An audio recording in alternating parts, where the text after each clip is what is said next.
Hey everybody, my name is Dr. Bauer from Lepar Animal Hospital. I wanted to, kind of continue where we left off on our last video blog with the fear-free practice model.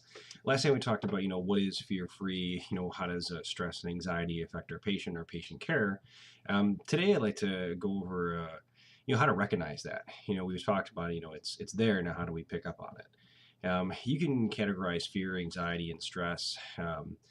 In their body language by the four F's: fight, flight, freeze, and fidget. Fight, they struggle, they fight, they growl, they snap, they bare their teeth. Flight, they are doing everything they possibly can to get away from you. Freeze is they just freeze. There's lack of movement, complete apathy. A lot of times this is confused with compliance, which is kind of sad. We don't even realize that these guys are that upset. And the last is fidget. They're just jumpy, vocalizing, chasing their tail, pacing, those sort of behaviors. First, I'd like to talk a little bit about feline body language, so we can distinguish what a relaxed cat is versus a stressed cat. A relaxed cat, you look at their eyes, you have a normal pupil, nice normal almond shape. Ears are forward. Their posture, their back end tends to be a little bit higher than their front. Their tail is kind of moving around slowly, kind of wagging back and forth. They're just in a general relaxed position. Their mouth is typically closed.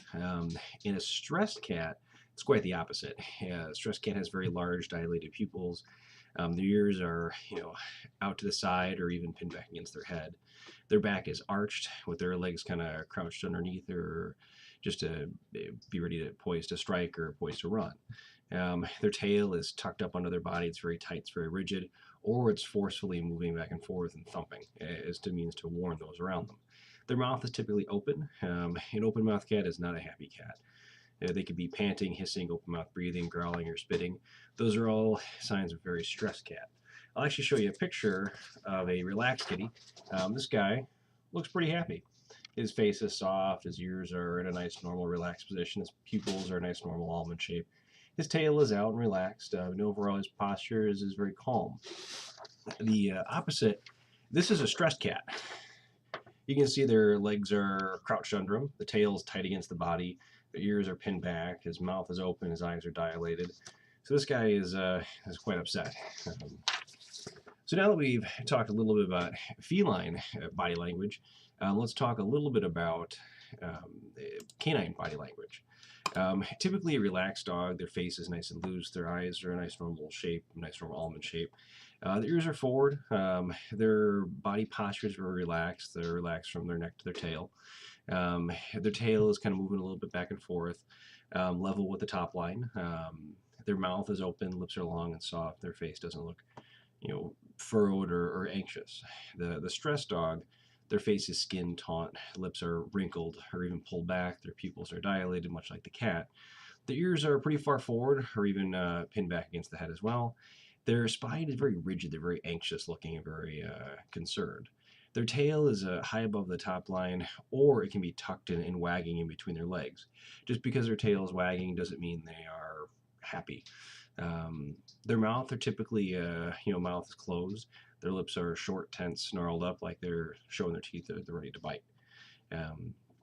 Now that we can use these cues in the dog, we're going to go over what a relaxed dog looks like. This guy looks real happy. Tail's wagging, body posture is nice and relaxed. His ears are in a normal position, and his eyes are a nice normal almond shape.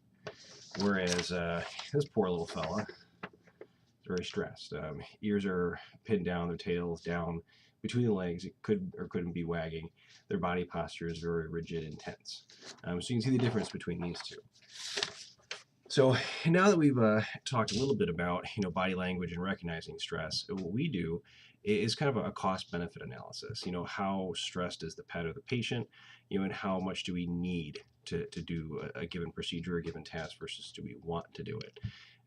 We're going to go in a little bit with that stuff as we move on, but I just want to take a couple minutes today to talk about how to recognize fear and stress in our patients. Stay tuned, and then next time we're going to go over how to prepare for the veterinary visit, how to schedule in a fear-free environment, and different tips and tricks to make your pet's travel and arrival and then departure from the animal hospital a little bit less stressful, a little bit happier. Thanks again. Bye-bye.